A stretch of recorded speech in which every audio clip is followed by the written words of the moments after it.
Well, hello everybody. Welcome back to another stream of Wuthering Heights by Emily Bronte. I'm excited to continue reading through this story and getting to learn more about why it is such a beloved cult classic. I hope you are as well. So, last we left off, we were looking and reading through the perspective of Mr. Lockwood, who is a tenant that is living on the land of Mr. What was his name? I want to say Thornfield, but that's wrong. Mr. Heathcliff.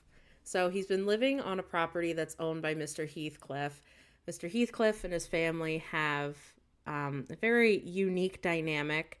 They're very unlike many of the people at the Victorian time. And, Mr. Lockwood is very curious to learn more about who Catherine Heathcliff was, and because he found her diary, and he's just very curious as to what happened to these people to make them so downtrodden and, I guess you could say grumpy in a sense.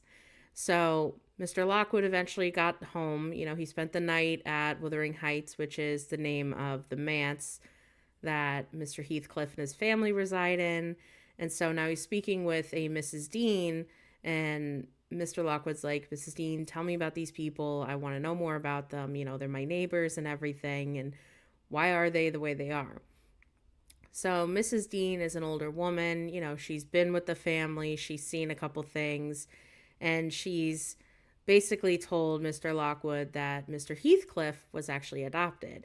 So he was found and kind of brought into the family fold. So now we're reading more about who Mr. Heathcliff is and how he got to where he is to be the owner of Wuthering Heights. And so right now we're reading through the perspective of Mrs. Dean. So that's kind of who we have the point of view for. And it seems like in this book, it does a lot of point of view moments. So that's kind of why I'm taking the time to kind of let you guys know where we are before continuing on. But anywho, let us press on now that we've kind of had a little quick recap as to what's going on and where we are. So now we're going to be talking through Mrs. Dean and getting to learn more about the past of Mr. Heathcliff. In the course of time, Mr. Earnshaw began to fail. He had been active and healthy, yet his strength left him suddenly, and when he was confined to the chimney corner, he grew grievously irritable. And nothing vexed him more, and suspected slights of his authority nearly threw him into fits. This was especially to be remarked if anyone attempted to impose upon or domineer over his favorite.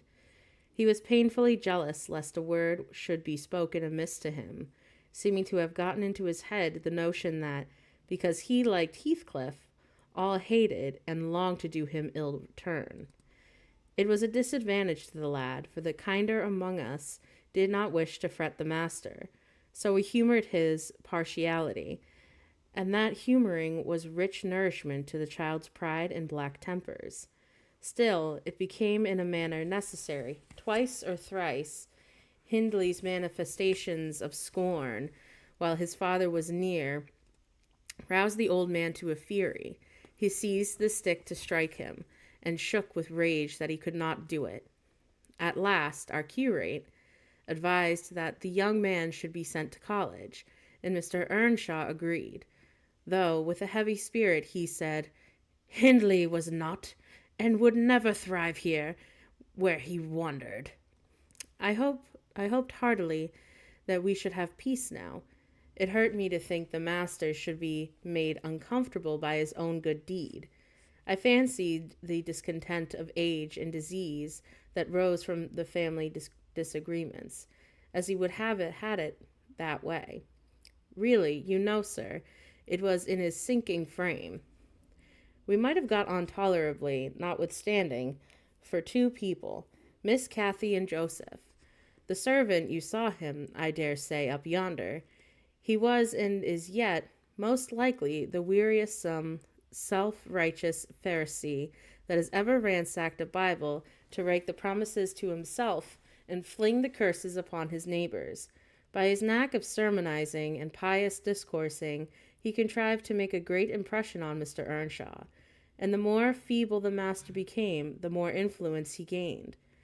He was relentless in worrying him about his soul's concerns and about ruling his children rigidly. He encouraged him to regard Hindley as a reprobate, and night after night he regularly grumbled about a long string of tales against Heathcliff and Catherine, although always minding to flatter Earnshaw's weakness by heaping the heaviest blame on the last.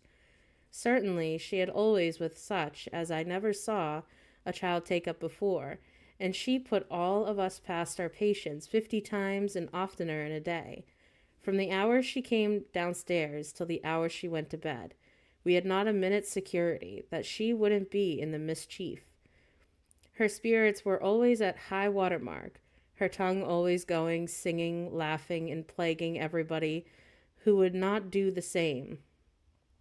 A wild, wicked slip she was, but she was the bonniest eye, the sweetest smile, the lightest foot in the parish, and after all, I believe she meant no harm, for when once she made you cry in good earnest, it seldom happened that she would not keep you company and oblige you to be quiet, that you might comfort her.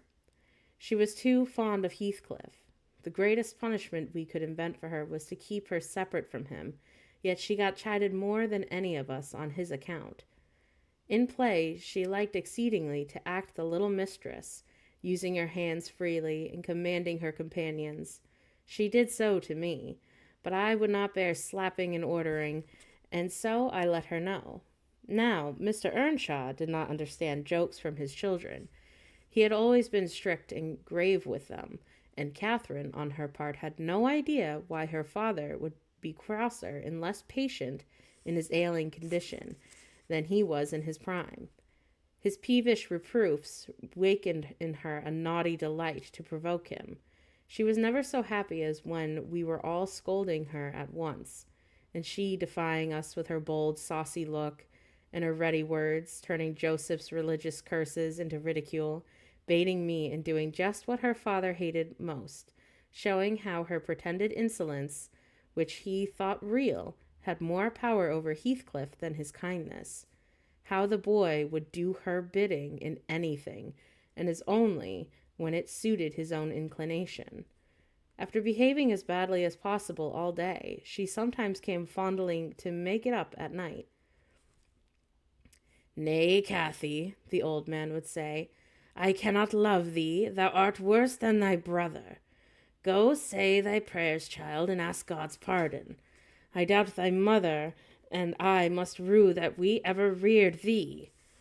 That made her cry, at first, and then, being repulsed continually, it hardened her, and she laughed if I told her to say she was sorry for her faults and begged to be forgiven. But the hour came at last that ended Mr. Earnshaw's troubles on earth. He died quietly in his chair one October evening, seated by the fireside.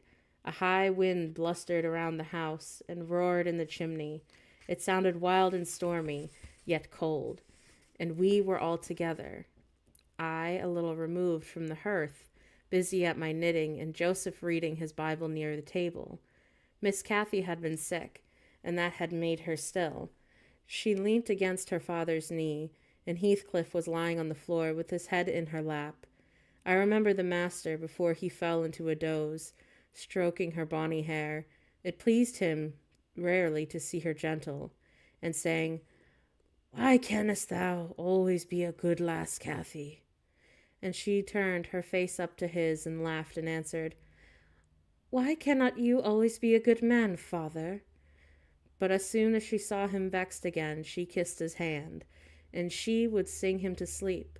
She began singing very low, till his fingers dropped from hers, and his head sank on his breast. Then I told her to hush and not stir, for fear she would wake him. We all kept as mute as mice for a half-hour, and should have done longer. Only Joseph, finishing his chapter, got up and said that he must rouse the master for prayers in bed.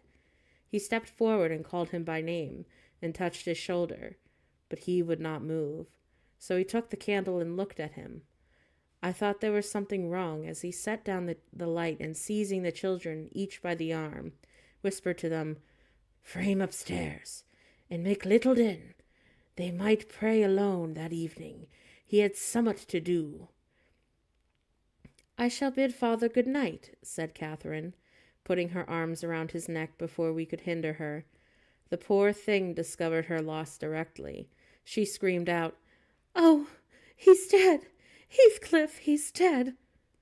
And they both set up heartbreaking a cry. I joined my wail to theirs, loud and bitter, but Joseph asked that we should be thinking of to roar in a way over a saint in heaven. He told me to put on my cloak and run to Gimmerton for a doctor and a parson. I could not guess the use that either would be. However, I went through wind and rain and brought one, the doctor, back with me. The other said he would come in the morning, leaving Joseph to explain matters. I ran to the children's room. Their door was ajar. I saw that they had never laid down, though it was past midnight, but they were calmer and did not need me to console them. The little souls were comforting each other with better thoughts than I could have ever hinted on. No parson in the world ever pictured heaven so beautifully as they did in their innocent talk, and while I sobbed and listened, I could not help wishing we were all there safe together. I'm going to take a small break, and I'll be right back, because we just finished that chapter.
All right, now I'm back. Chapter 6. Mr. Hindley came home to the funeral, and a thing that amazed us and set the neighbors gossiping right and left, he brought a wife with him. What she was and where she was born, he never informed us. Probably she had neither money nor name to recommend her, or he would scarcely have kept the union from his father. She was not one that should have disturbed the house much on her own account. Every object she saw the moment she crossed the threshold appeared to delight her, and every circumstance that took place about her, except preparing for the burial and the presence of the mourners. I thought she was half silly from her behavior. While that went on, she ran into her chamber and made me come with her, though I should have been dressing the children. And there she sat shivering, clasping her hands and asking repeatedly, "Are they gone yet?" Then she began describing with hysterical emotion the effect it produced on her to see black, and started and trembled, and at last fell a-weeping. And then I asked what was the matter, answering she didn't know, but she felt so afraid of dying. I imagined her as little likely to die as myself. She was rather thin, but young and a fresh complexion, and her eyes sparkled as bright as diamonds. I did remark, to be sure, that mounting the stairs made her breathe very quick, that the least sudden noise set her all a-quiver, and that she coughed troublesomely sometimes, but I knew nothing of what these symptoms portended, and had no impulse to sympathize with her. We don't in general take to foreigners here, Mr. Lockwood, unless they take to us first.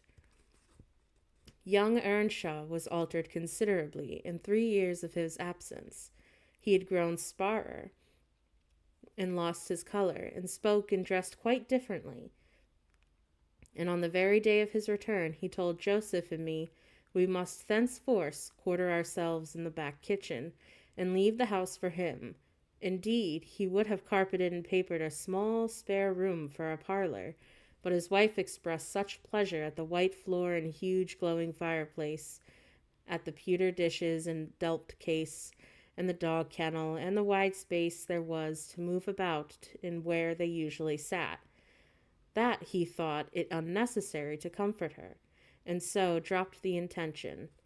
She expressed pleasure, too, at finding a sister among her own acquaintance, and she prattled on to Catherine, and kissed her, and ran about with her, and gave her quantities of presents at the beginning. Her affection tired very soon, however, and when she grew peevish, Hindley became tyrannical. A few words from her, evincing a dislike to Heathcliff, were enough to rouse in him all his old hatred of the boy.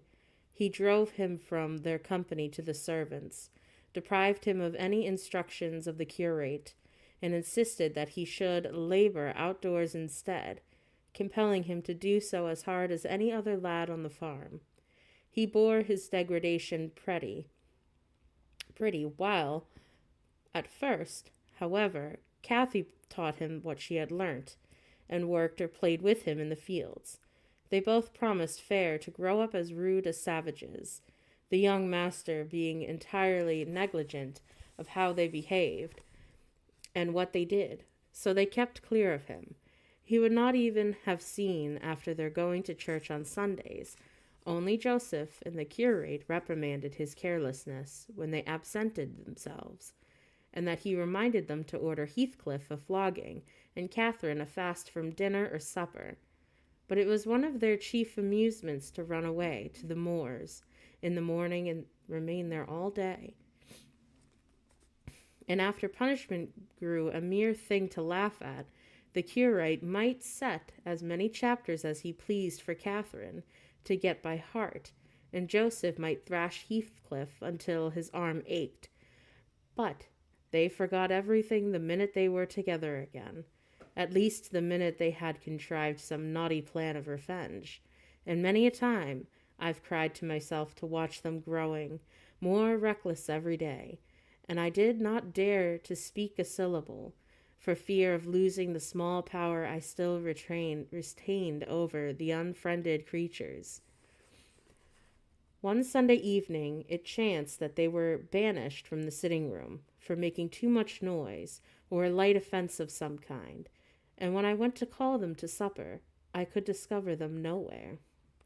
We searched the house above and below, and the yard and the stables. They were invisible, and at last Hindley in a passion told us to bolt the doors, and swore that nobody should let them in that night. The household went to bed, and I, too anxious to lie down, opened my lattice and put my head out into the harken, though it rained, determined to admit them in spite of the prohibition, should they return. In a while I distinguished steps coming up the road, and the light of a lantern glimmering through the gate. I threw a shawl over my head and ran to prevent them from waking Mr. Earnshaw by knocking. There was Heathcliff by himself. It gave me a start to see him alone. "Where is Miss Catherine?" I cried hurriedly. "No accident, I hope?" "At Thrushcross Grange," he answered, "and I would have been there too, but they had not the manners to ask me to stay." "Well, then you'll catch it," I said. "You'll never be content till you're sent about your business. What in the world led you wandering to Thrushcross Grange?" "Let me get off my wet clothes, and I'll tell you all about it, Nellie," he replied. I bid him beware the rousing of the master, and while he undressed and I waited to put out the candle, he continued, "Cathy and I escaped from the wash-house to have a ramble at liberty, and getting a glimpse of the Grange lights, we thought we would just go and see whether the Lintons passed their Sunday evenings standing, shivering in corners, while their father and mother sat eating and drinking and singing and laughing and burning their eyes out before the fire. Do you think they do? Or reading the sermons and being catched by their manservant and set to learn a column of scripture names they don't answer properly. "I probably not," I responded. "They're good children, no doubt, and I don't deserve the treatment you receive for your bad conduct." "Oh, don't you can't, Nellie," he said. "Nonsense. We ran from the top of the heights to the park without stopping. Catherine completely beaten in the race because she was barefoot. You'll have to seek her for her shoes in the bog tomorrow.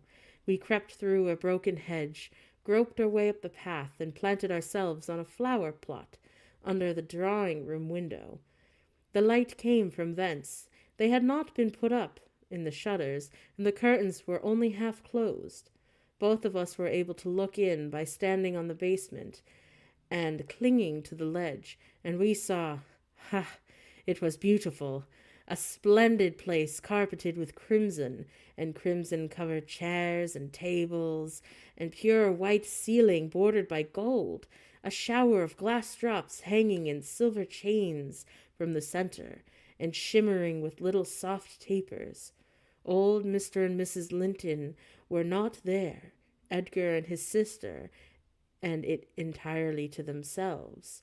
Shouldn't they have been happy? We should have thought ourselves in heaven. And now, guess what your good children were doing. Isabella, I believe she is 11, a year younger than Kathy, lay screaming at the farther end of the room, screeching as if witches were running red-hot needles into her. Edgar stood on the hearth, weeping silently, and in the middle of the table sat a little dog, shaking its paw and yelping, which from their mutual accusations we understood they had nearly pulled in between the two of them. The idiots, that was their pleasure, to quarrel who could hold a heap of warm hair, and each begin to cry because both, after struggling to get it, refused to take it. We laughed outright at the petted things. We did despise them. When would you catch me wishing to have what Catherine wanted?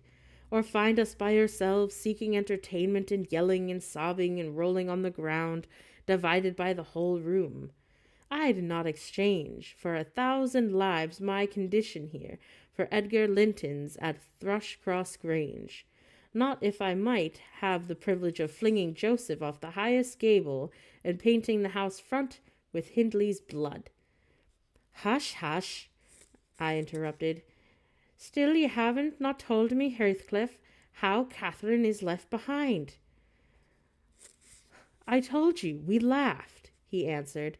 The Lintons heard us, and with one accord they shot down like arrows to the door. There was the silence, and then a cry, "Oh, Mama, Mama! Oh, Papa! Oh, Mama, come here! Oh, Papa! Oh!" They really did howl out something in that way. We made frightful noises to terrify them still more, and then we dropped off the ledge, because somebody was drawing by the bars, and we felt it better to flee. I had Kathy by the hand and was urging her on, when all at once she fell down. "Run, Heathcliff, run!" she whispered.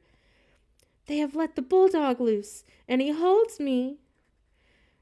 The devil had seized her ankle, Nellie, and I heard his abdominal snoring. And she did not yell out. No, she would not have scorned to do it. If she had been spitted on the horns of a mad cow, I did thought I vociferated curses enough to annihilate any fiend in Christendom, and I got a stone and thrust it between its jaws and tried with all my might to cram it down its throat. A beast of a servant came up with a lantern at last, shouting, "Keep fast, Skulker! Keep fast!"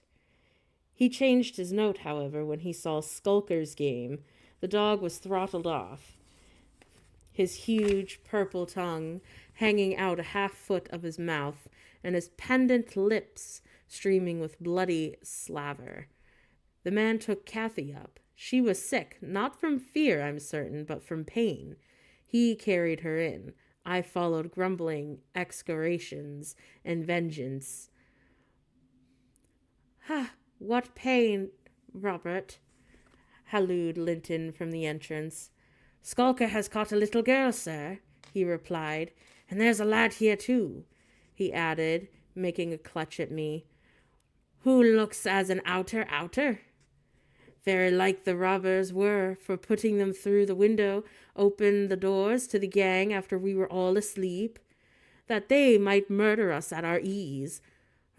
Hold your tongue, you foul thief, you. You shall go to the gallows for this. Mr. Linton, sir, don't lay by your gun. No, no, Robert, said the old fool. The rascals knew that yesterday my rent was rent day. They thought to have me cleverly. Come in, I'll furnish them with a reception. There, John, fasten the chain. Give Skulker some water, Jenny. To Beard, a magistrate in his stronghold, and on the Sabbath too. Where will their insolence stop? Oh, my dear Mary, look here. Don't be afraid. It is but a boy. Yet the villain scowls so plainly in his face. Would it not be the kindness to a country to hang him at once, before he shows his nature and acts as well as features? He pulled me under the chandelier, and Mrs. Linton placed her spectacles on her nose and raised her hands in horror. The cowardly children crept nearer, also Isabella lip-sing. Frightful thing! Put him in the cellar, Papa. He's exactly like the son of the fortune-teller that stole my tame pheasant. Isn't he, Edgar? While they claimed me, Kathy came around, and she heard the last speech and laughed. Edgar Linton, after an inquisitive stare, collected sufficient wit to recognize her. They had seen us at church, you know, though we seldom meet them elsewhere. That's Mrs. Earnshaw, he whispered to his mother. And look how Skulker has bitten her, how her foot bleeds. Miss Earnshaw, nonsense, cried the dame.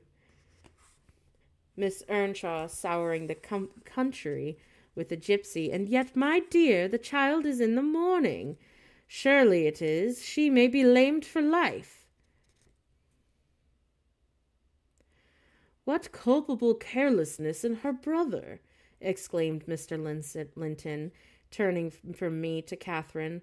I've understood from Shielders that he lets her grow up in absolute heathenism. But who is this? Where did she pick up this companion? Oh ho! I dare say that is a strange acquisition my late brother made in his journey to Liverpool. A little Lascar, or an American or Spanish castaway. A wicked boy, at all events, remarked the old lady, and quite unfit for a decent house. Did you notice his language, Linton? I'm shocked that my children should have even heard it.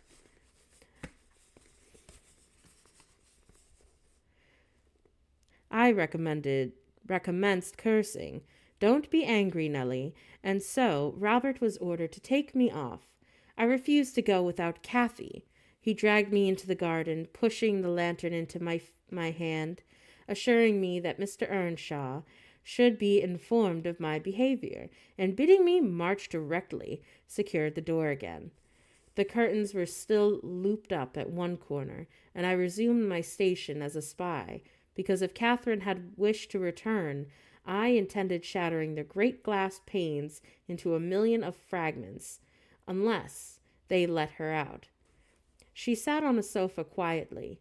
Mrs. Linton took off the gray coat of the dairymaid which she had borrowed for our excursion, shaking her head and expostulating with her. I suppose she was a young lady, and they made a distinction between her treatment and mine. Then the woman servant brought a basin of warm water and washed her feet, and Mr. Linton mixed a tumbler of negus.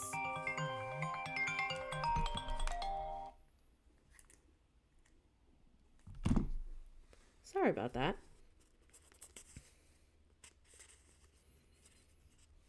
And Isabella emptied a plateful of cakes into her lap, and Edgar stood gaping at a distance. Afterwards they dried and combed her beautiful hair, and gave her a pair of enormous slippers, and wheeled her towards the fire.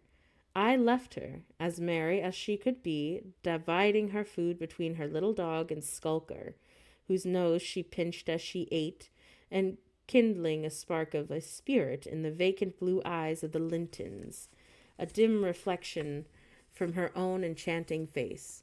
I saw that they were full of stupid admiration. She was so immeasurably superior to them, to everybody on earth. Is she not, Nellie? Ah, there will be more to become of this business than you reckon on, I answered, covering him up and extinguishing the light. You are incurable, Mr. Heathcliff, and Mr. Hindley won't have to proceed to extremes if he won't. My words came truer than I desired. The luckless adventure made Earnshaw furious, and then Mr. Linton, to mend matters, paid us a visit himself on the morrow, and read the young master such a lecture on the road he guided his family, that he was stirred to look about him in earnest. Heathcliff received no flogging, but he was told that the first word he spoke to Miss Catherine would ensure a dismissal, and Mrs. Earnshaw undertook to keep her sister-in-law in due restraint when she returned home, employing art, not force. With force she would have found it impossible. Chapter 7. Kathy stayed at Thrushcross Grange 5 weeks till Christmas, but that time her ankle was thoroughly cured, and her manners much improved. The mistress visited her often in the interval, and commenced her with a plan of reform by trying to raise her self-respect with fine clothes and flattery, which she took readily, so that instead of a wild, hatless little savage jumping into the house, rushing to squeeze us all breathless, there lighted from the handsome black pony a very dignified person, with brown ringlets falling over the cover of a feather-headed beaver, and a long cloth habit, which she was obliged to hold up with both hands so that she might sail in. Hindley lifted her from her horse, exclaiming delightedly, "Why, Kathy, you are a heavy beauty. Should I scarcely have known it was you? You look like a lady now.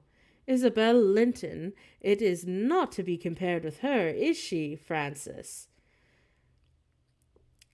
"Isabel has not all of her natural advantages," replied his wife, "but she must mind and not grow wild again here. Ellen, help Miss Catherine off with her things. Stay, dear, you will disarrange your curls. Let me untie your hat." I removed the habit, and there shone forth a grand plaid of silk frock, white trousers, and a burnished pair of shoes. And while her eyes sparkled joyfully when the dogs came bounding up to welcome her, she dare hardly touch them lest they should fawn upon her splendid garments. She kissed me gently. I was all flower, making the Christmas cake, and it would not have done to give me a hug. And then she looked around for Heathcliff. Mr. and Mrs. Earnshaw watched anxiously, thinking it would enable them to judge, in some measure, the grounds that they had been hoping for to succeed in by separating the two friends. Heathcliff was hard to discover at first. If he were careless and uncared for before Catherine's absence, he had hardly been 10 times more so since. Nobody but I even did him the kindness to call him a dirty boy and bid him wash himself once a week, and children of his age seldom have a natural pleasure in soap and water. Therefore, not to mention his clothes, which had seen 3 months' service in mire and dust, and his thick uncombed hair, the surface of his face and his hands were dismally beclouded. He might well skulk behind the settle on beholding such a bright and graceful damsel enter the house, instead of a rough-headed counterpart of himself as he expected. "Is Heathcliff not here?" she demanded, pulling off her gloves and displaying her fingers wonderfully. They had been whitened with doing nothing and staying indoors. "Heathcliff, you may come forward," cried Mr. Hindley, enjoying his discomfiture and gratified to see what a forbidding young blackguard would be compelled to present himself. You may come and wish Miss Kathy welcome, well, like the other servants. Kathy, catching a glimpse of her friend in his concealment, flew to embrace him. She bestowed 7 or 8 kisses on his cheeks within a second, and then stopped, and drawing back, burst into laughter, exclaiming, Why, how very black and cross you look, and how funny and grim. But it's because I'm used to Edgar and Isabella Linton. Well, Heathcliff, have you forgotten me? She had some reason to put the question, for shame and pride threw double gloom over his countenance, and kept him immovable. Shake hands, Heathcliff, said Mr. Earnshaw condescendingly. Once in a way, that is permitted. I shall not, replied the boy, finding his tongue at last. I shall not stand to be laughed at. I shall not bear it. And he would have broken from the circle, but Miss Kathy seized him. I did not mean to laugh at you, she said. I could not hinder myself. Heathcliff, shake hands at least. What are you sulking for? It was only that you looked odd. If you wash your face and brush your hair, it will be all right, but you are so dirty. She gazed concernedly at his dusky fingers that she held in her own, and also at her dress, which she feared had gained no embellishment from its contact with his. You needn't have touched me, he answered, following her eye and snatching away his hand. I shall be dirty as I please, and I like to be dirty, and I will be dirty. With that he dashed head foremost out of the room, amid the merriment of the master and the mistress, to the serious disturbance of Catherine, who could not comprehend how her remarks could have produced such an exhibition of bad temper. After playing lady's maid to the newcomer, and putting my cakes in the oven, and making the house and the kitchen cheerful with great fires befitting Christmas Eve, I prepared to sit down and amuse myself by singing carols all alone, regardless of Joseph's affirmations that were considered the merry tunes I chose. He had retired to a private prayer in his chamber, and Mrs. and Mr. Earnshaw were engaging Missy's attention by sundry gay trifles bought for her present to the little Lintons, as an acknowledgment of their kindness.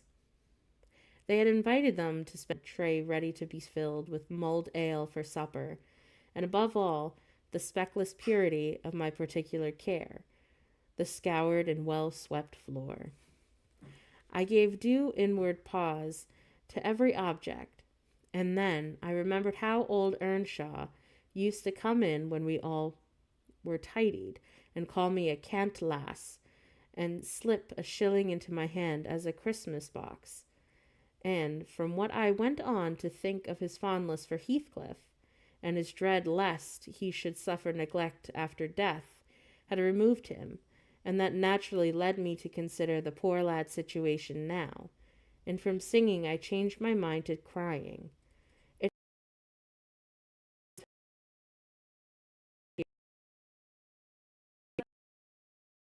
Seek table, and feeding the other beasts according to custom. Make haste, Mr. Heathcliff, I said. The kitchen is so comfortable, and Joseph is upstairs. Make haste and let me dress you smart for Miss Kathy, and then you can sit together with the whole hearth to yourselves, and have a long chatter till bedtime. He proceeded with his task and never turned his head towards me. Come on now, are you coming? I continued. There is a little cake for each of you. Nearly enough, and you'll need a half an hour as a donning. I waited 5 minutes, but getting no answer left him. Catherine supped with her brother and sister-in-law. Joseph and I joined at an unsociable meal, seasoned with reproofs on one side and sauciness on the other. His cake and cheese remained on the table all night for the fairies.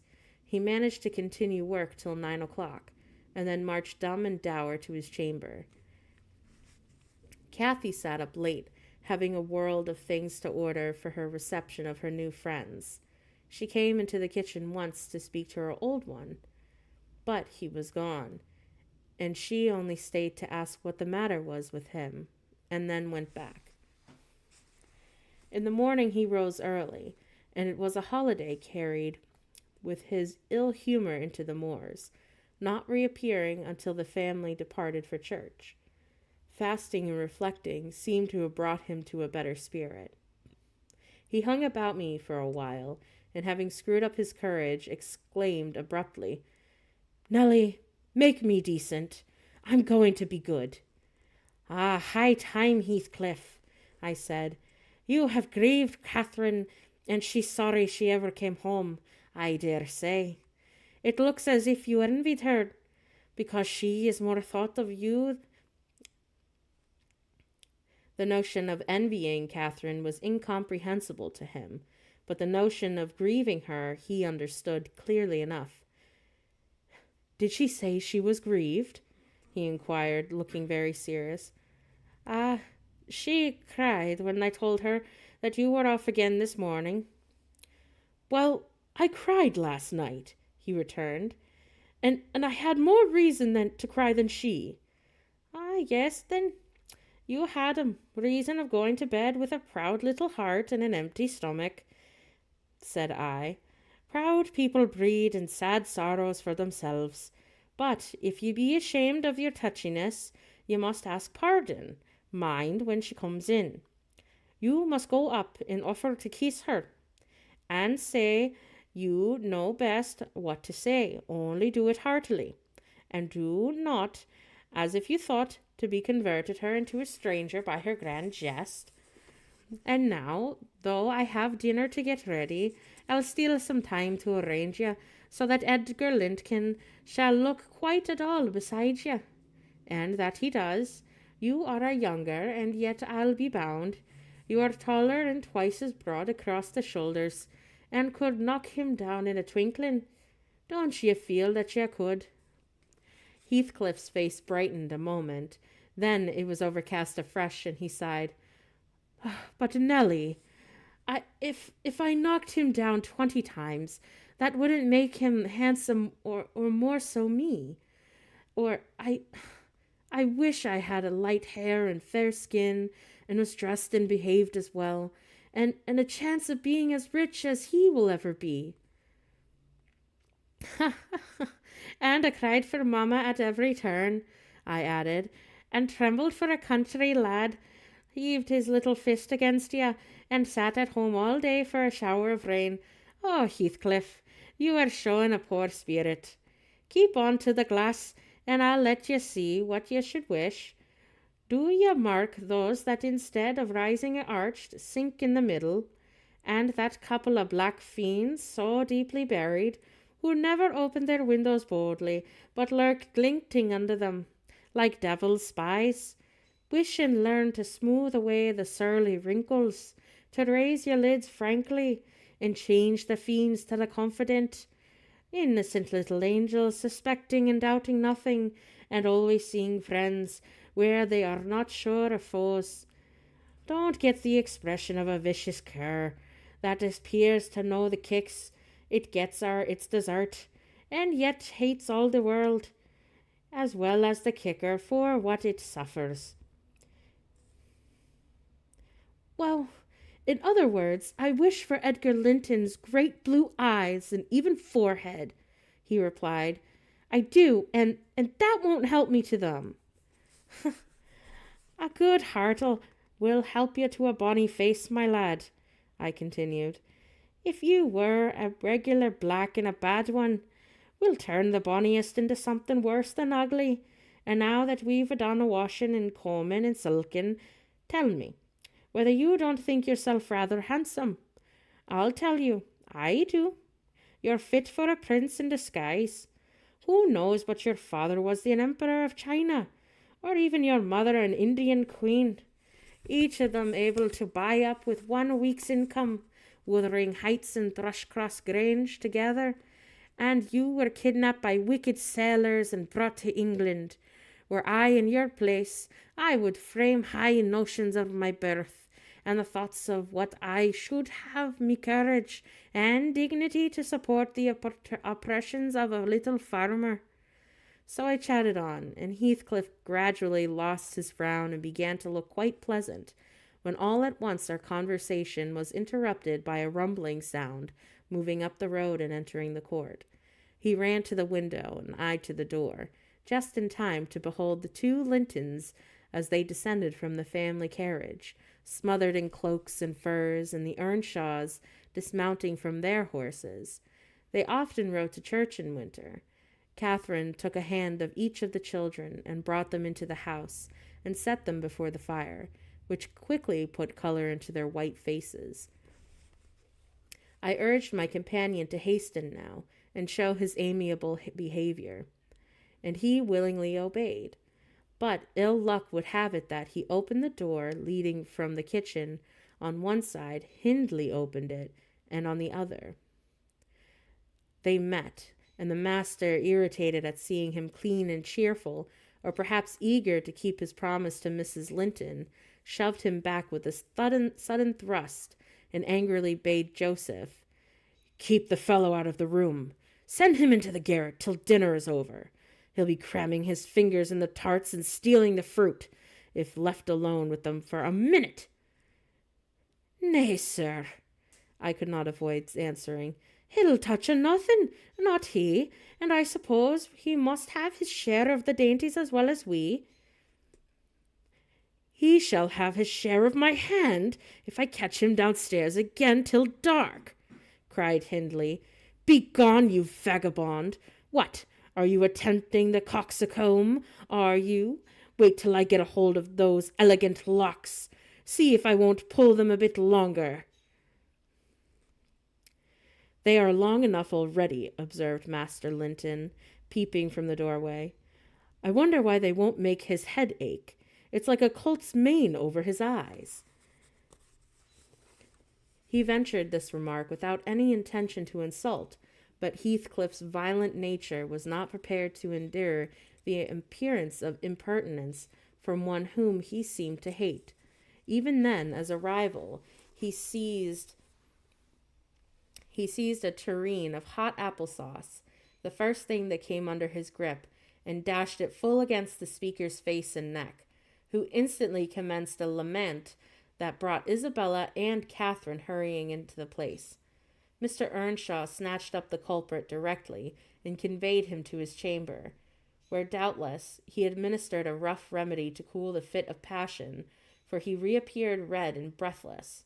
I got the dishcloth and rather spitefully scrubbed Edgar's nose and mouth, affirming it served him right for meddling. His sister began weeping to go home, and Cathy stood by confounded, blushing for all. "You should not have spoken to him," she expostulated with Master Linton. "He was in a bad temper, and now you've spoilt your visit, and he'll be flogged. I hate him to be flogged. I can't even eat my dinner.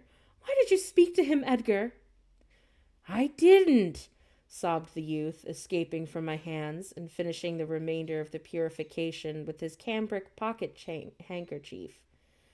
"I promised Mamma that I wouldn't say one word to him, and I didn't." "Well, don't cry," replied Catherine contemptuously. "You're not skilled.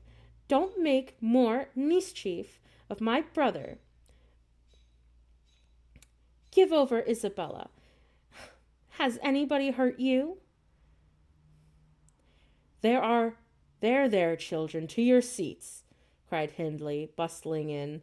"That brute of a lad has warmed me nicely. Next time, Master Edgar, take the law into your own fists. It will give you an appetite." The little party recovered its equanimity at the sight of a fragrant feast. They were hungry after their ride, and easily consoled, since no real harm had befallen them. Mr. Earnshaw carved bountiful platefuls, and the mistress made them merry with lively talk. I waited behind her chair, and was pained to behold Catherine, with dry eyes and an indifferent air, commence the cutting of the wing of a goose before her. An unfeeling child, I thought to myself. How lightly she dismisses her old playmate's troubles. I could not have imagined to be so selfish. She lifted a mouthful to her lips, then set it down again. Her cheeks flushed and the tears gushed over them. She slipped her fork to the floor and hastily dived under the cloth to conceal her emotion. I did not call her unfeeling long, for I perceived she was in purgatory throughout the day, and wearying to find an opportunity of getting by herself, or paying a visit to Heathcliff, who now had been locked up by the master, as I discovered, on endeavoring to introduce him to a private mess of victuals. In the evening we had a dance. Cathy begged that he might be liberated then, as Isabella Linton had no partner. Her entreaties were in vain, and I was appointed to supply the deficiency. We got rid of all the gloom in the excitement of the exercise, and our pleasure was increased by the arrival of the Gimberton band, mustering 15 strong, a trumpet, a trombone, clarinets, bassoons, French horns, and a brass viol, besides singers. They go rounds of all the respectable houses, and receive contributions every Christmas, and we esteemed it at first rate to treat to hear them. After the usual carols had been sung, we set them to songs and glees. Mrs. Earnshaw loved the music, and so they gave us plenty. Catherine loved it too, but she said it sounded sweetest at the top of the steps, and she went up into the dark. I followed. They shut the house door below, never noting our absence. It was so full of people. She made no stay at the stairs' head, but mounted further, to the garret where Heathcliff was confined, and called him. He stubbornly declined answering for a while. She persevered, and finally persuaded him to hold communion with her through the boards. I let the poor things converse unmolested, till I supposed the songs were going to cease, and the singers to get some refreshment. Then I clambered up the ladder to warn her. Instead of finding her outside, I found her voice within. The little monkey had crept in by the skylight of one garret along the roof, and into the skylight of the other, and it was with the utmost difficulty I could coax her out again. When she did come, Heathcliff came with her, and she insisted that I should take him into the kitchen, as my fellow servant had gone to a neighbor's to be removed from the sound of our devil's blasphemy, as it pleased him to call it. I told them I intended by no means to encourage their tricks, but as a prisoner had never broken his fast since yesterday's dinner, I would wink at his cheating. Mr. Hindley, that one. He went down. I set him a stool by the fire, and offered him a quantity of good things, but he was sick and could eat little, and my attempts to entertain him were thrown away. He leant into his elbows on his knees, and his chin on his hands, and remained wrapped in dumb meditation. On my inquiring the subject of his thoughts, he answered gravely, "I'm trying to settle how long I shall pay Hindley back. I don't care how long I wait. If I can do it at last, I hope he will not die before I do." "Ah, for shame, Heathcliff," I said. "It is for God to punish wicked people. We should learn to forgive." "No, God won't have the satisfaction that I shall," he returned. "I only wish I knew the best way. Let me alone, and I'll plan it out. While I'm thinking of that, I don't feel pain." "But, Mr. Lockwood, I forget these tales cannot divert you. I'm annoyed how I should dream of chattering on at such a rate, and your gruel cold, and you nodding for bed. I could have told Heathcliff's history all that you need hear in a half-dozen words." Thus interrupting herself, the housekeeper rose, and proceeded to lay aside her sewing, but I felt incapable of moving from the hearth, and I was very far from nodding. "Oh, sit still, Mrs. Dean," I cried. "Do sit still. Another half-hour. You've done just right to tell me the story leisurely. That is the method I like, and you must finish the same style. I am interested in every character you have mentioned, more or less. The clock is on the stroke of 11, sir. No matter. I'm not accustomed to go to bed in the long hours. 1 or 2 is early for a person who lies till 10. You shouldn't lie till 10. That's the very prime of the morning, gone long before that time. A person who has not done half his day's work by 10 o'clock runs a chance of leaving the other half undone. Nevertheless, Mrs. Dean, resume your chair, because tomorrow I intend lengthening the night till afternoon. I prognosticate for myself an obstinate cold, at least. Oh, I hope not, sir. Well, you must allow me to leap over some of these 3 years. During that space, Mrs. Earnshaw— No, no, no. I'll allow nothing of the sort. You are acquainted with the mood of mind in which you were seated alone, and the cat licking its kitten on the rug before you. Would you watch the operation so intently that puss's neglect of one ear would put you seriously out of temper? At a terribly lazy mood, I suppose. On the contrary, a tiresomely active one. It is mine at present, and therefore continue minutely. I perceive that people in these regions acquire over people in towns the value that a spider in a dungeon does over a spider in a cottage, to their various occupants, and yet the deepened attraction is not entirely owing to the situation of the looker-on. They do live in earnest, more of themselves, and less in the surface of change, in frivolous external things. I could fancy a love for life here, almost impossible, and I was a fixed unbeliever in any love of a year's standing. One state resembles setting a hungry man down to a single dish, on which he must concentrate his entire appetite and do it justice. The other introducing him to a table laid out by French cooks. He could perhaps extract as much enjoyment from the whole, but each part is a mere atom in his regard and remembrance. Oh, here we are again, the same as anywhere else. When ye get to know us, observed Mrs. Dean, somewhat puzzled at my speech.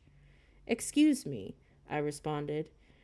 You are my good friend, and are a striking evidence against that assertion. Excepting a few provincials of slight consequence, but you have no marks of the manners which I am habituated to consider peculiarly to your class. I am sure you have thought a great deal more than the generality of servants think. You have been compelled to cultivate your reflective faculties, for want of occasions for frittering your life away in silly trifles. Mrs. Dean laughed. Ha! I certainly esteem myself a steady and reasonable kind of body, she said. Not exactly from living among the hills and seeing a set of faces and one series of actions from year's end to year's end, but I have undergone a sharp discipline, which has taught me wisdom, and then I have read more than you would fancy, Mr. Lockwood. You could not open a book in this library, and that I have not looked into, and got something out of it also, unless it be the range of Greek and Latin, and that of French, and those I know one from the another. It is how much you can expect of a poor man's daughter. However, I am to follow my story in the true gossip's fashion. I had better to go on, and instead of leaping 3 years, I will be content to pass the next summer, the summer of 1778. That is the nearly 23 years ago. So that is the end of chapter 7. So we're going to be going on to chapter 8 next. So if you liked listening to me narrate Wuthering Heights, you can feel free to like, subscribe, or follow. I do tend to stream pretty regularly, and I will be streaming again tomorrow at 8 p.m. Eastern Time for Wuthering Heights. I do also stream games as well at 1 p.m. Eastern Time. So if you liked that, please feel free to follow, subscribe, or like. I do stream on TikTok, YouTube, Twitch, and Facebook. That way you'll get notifications when I go live in the future, and you could come hang out with me. So yeah, with that being said, I hope you had a great evening getting to listen to more of Wuthering Heights, and I hope to see you guys next time. So remember to stay safe and stay geeky.